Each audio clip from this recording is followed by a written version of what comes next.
हाय, नमस्कार. आजची ही पहिली ऑर्डर आहे क्लाउड किचनमध्ये.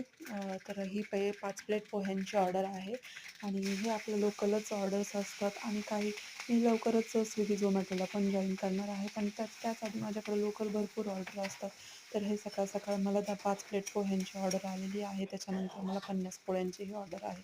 तर पूर्ण दिवस मी हा घरातूनच बिझनेस रन करते आणि एकदम उत्तम प्रकारे चालतं आहे. थोडेफार पैसेही घरात वापरता येतात आणि आपला घरातल्या घरात छोटासा बिझनेसही स्टार्ट झालेला आहे.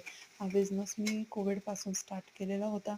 असंच घरात आता करमत नाही, घरात बसून काय करणार? तर मग कोविडपासून मी हा बिझनेस स्टार्ट केला आणि पहिल्यांदा मी हॉस्पिटलमध्ये टिफिन्स द्यायचे कोविडमध्ये आणि आताही मी हॉस्पिटलमध्ये टिफिन्स देते. रोजचे टिफिन्स पण असतात आणि ह्या वेगळ्या ऑर्डर्स पण असतात. तर हे जे पोहे बनवताना फोडणीमध्ये थोडंसं पाणी टाकायचं म्हणजे पोहे छान असे मऊसूद राहतात खायला पण आणि छान लागतात. बऱ्याच वेळ राहिले ना तरीसुद्धा आपण परत गरम केले तरी छान सॉफ्ट राहतात आणि असे कोरडे-कोरडे होत नाहीत.